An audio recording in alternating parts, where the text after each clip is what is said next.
ఫిబ్రవరి 9వ తారీఖు నుంచి 15వ తారీఖు మధ్యలో జరగబోయే వార ఫలాలు వృషభ రాశి వారికి ఏ విధంగా ఉంటున్నాయి అని పరిశీలించినప్పుడు ఏదైనా ఆ వారంలో మనకి ఆ గ్రహస్థితి కానీ మిగతా వ్యవహారాలు కానీ అనుకూలంగా ఉండాలంటే ధనయోగాలు ఎక్కువగా ఏర్పడవలసి ఉంటుంది.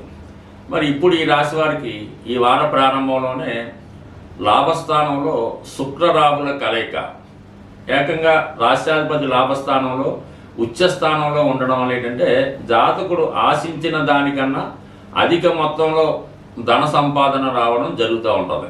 అలాగే శుక్రుడికి షష్టాధిపత్యం కూడా ఉండడం వల్ల గతంలో మీరు ఇచ్చినటువంటి ధనం వసూలు అవడం కానీ, అలాగే ఉద్యోగంలో ప్రమోషన్ ద్వారా మీకు జీతం పెరగడం కానీ జరిగే అవకాశం ఉన్నది.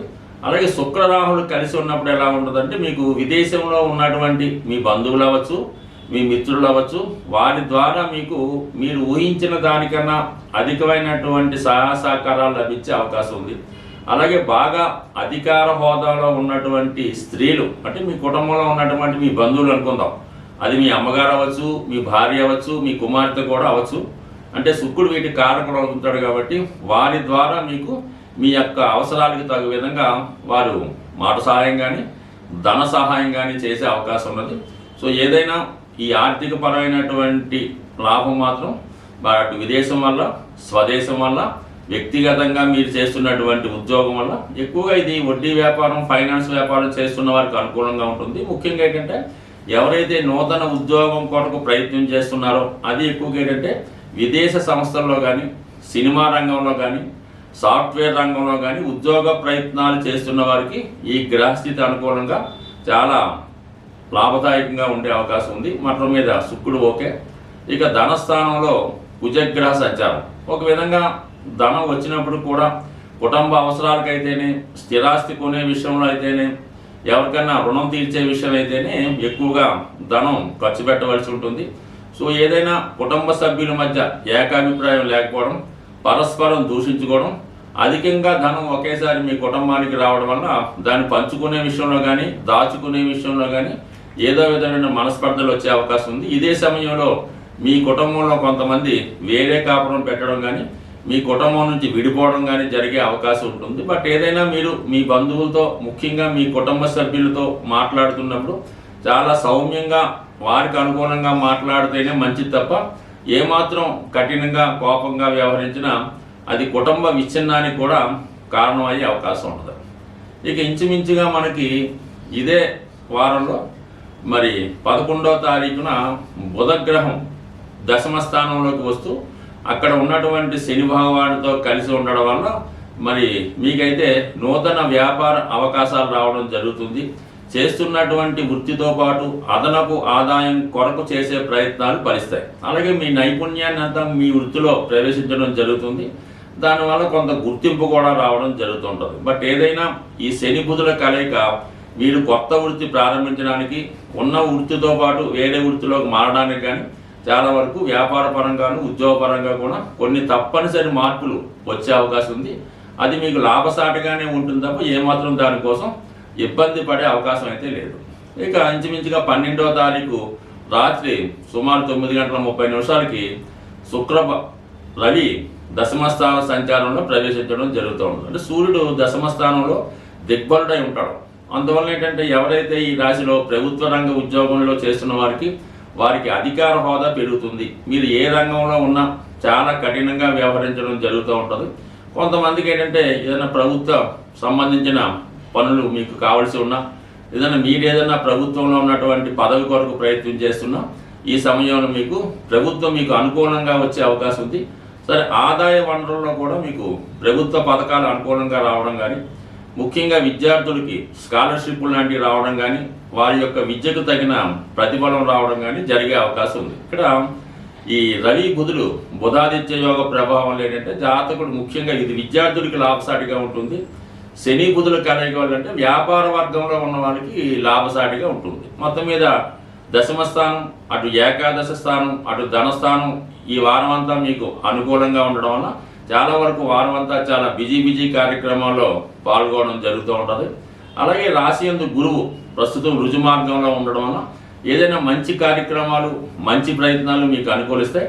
అలాగే వ్యక్తిగతంగా మీ యొక్క నడవడికలోను ఆలోచనలో కూడా చాలా మార్పు రావడం జరుగుతుంటుంది. ఎక్కువగా మంచి వారితో కాలక్షేపం చేయడం, మంచి సాంప్రదాయాలు పాటించడం, అలాగే ఏదైనా దైవం గురించి దేవుని గురించి ఎక్కువగా తెలుసుకోవడం కూడా జరుగుతూ ఉంటుంది. బట్ ఏదైనా మీ వృషభ రాశి వారికి గురువు రాశిలో ఉన్నంత వరకు అన్ని గ్రహాలు కూడా ఇంచుమించుగా మీ ప్రయత్నం బట్టి చాలా వరకు సహకరించే అవకాశం ఉంటుంది. స్వస్తి. సాధారణంగా ఈ గోచారాన్ని, రాశుల్ని, నక్షత్రాల్ని, గ్రహాల్ని ఫాలో అవుతున్న వారికి ఖచ్చితంగా వాటి ప్రభావాన్ని మంచి కానీ చెడు కానీ ఇవ్వడం జరుగుతూ ఉంటుంది. అంటే నమ్మిన వాళ్ళకి నమ్మినంత.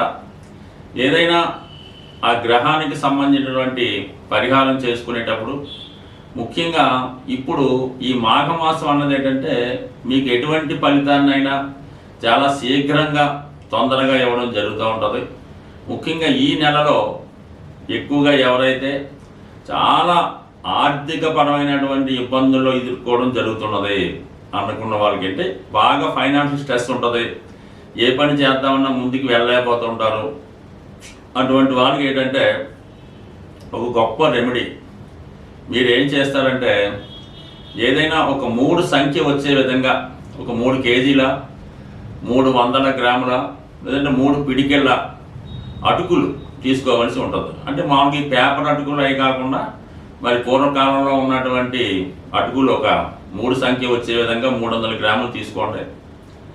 దాంట్లో ఒక 100 గ్రాములు బెల్లాన్ని పొడిగా చేసి కలిపి అంటే ఏదైనా ప్రసాదంగా తయారు చేసి ఏదైనా విష్ణుమూర్తి సంబంధించిన ఆలయంలో వెంకటేశ్వర స్వామి టెంపుల్ అన్నా విష్ణుమూర్తి సంబంధించిన టెంపుల్లో నైవేద్యంగా సమర్పించి అక్కడ ఉన్నటువంటి భక్తులకి పంచిపెట్టడం వల్ల చాలా శీఘ్రంగా ఇమీడియట్గా మీకు రావాల్సినటువంటి ధనం రావడం కానీ దాని ఫలితం మీరు అనుభవంలోకి రావడం జరుగుతూ ఉంటుంది. అంటే మీరు ఎట్టి పరిస్థితుల్లో కూడా ఫస్ట్ టైం చేయడం వల్ల పెద్దగా ఫలితం కనబడకపోతే మళ్ళీ ఒక వారం గ్యాప్ ఇచ్చి మళ్ళీ చేయడం వల్ల కూడా ఫలితం రావడం జరుగుతుంది. ఇంకా మూడోసారి చేసే పని లేకుండానే రావడం జరుగుతూ ఉంటుంది. ఇది ముఖ్యంగా మీరు బుధవారం రోజు కానీ శనివారం రోజు కానీ చేసే ప్రయత్నం చేయండి, ఖచ్చితమైన ఫలితం పొందుతూ ఉంటారు. అలాగే ఏదైనా అమ్మవారి ఆలయంలో కనకదుర్గ కానీ ఏ అమ్మవారి టెంపుల్లో అయినా పర్లేదు, ఒక శుక్రవారం రోజు ఒక 9 తమలపాకులు తీసుకోండి.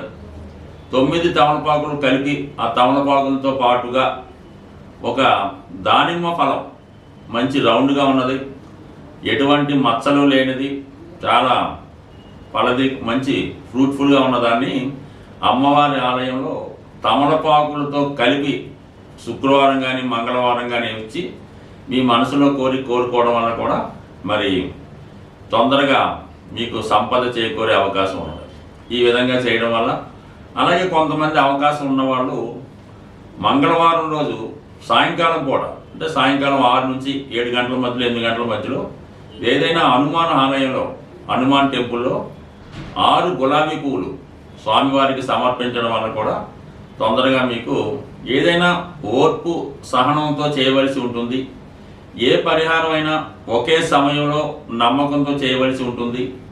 ఈ పరిహారానికి ఉపయోగించే వస్తువులు కూడా చాలా నీట్గా శుభ్రంగా ఉండాలన్నమాట. ఇప్పుడు తమలపాకులు తీసుకుందాం అనుకుందాం, అవి ఏమాత్రం చిరిగిపోకుండా పుచ్చిపోకుండా జాగ్రత్తగా ఉండవలసి ఉంటుంది. నమ్మకంతో చేయడం వల్ల ఇప్పుడు చెప్పినటువంటి రెమెడీలన్నీ కూడా నాకుగా నేను చెప్పినవి కాకుండా చాలా కాలంగా పెద్దవాళ్ళు చెప్పినవి స్వయంగా చాలామంది పాటించి దానివల్ల ఫలితం పొందినవి కూడా ఉన్నాయి. కాబట్టి చిన్న రెమెడీ ఒకసారి ఆచరించి చూడండి, కష్టాల నుంచి ఇబ్బందుల నుంచి బయటపడే ప్రయత్నం చేయండి. స్వస్తి.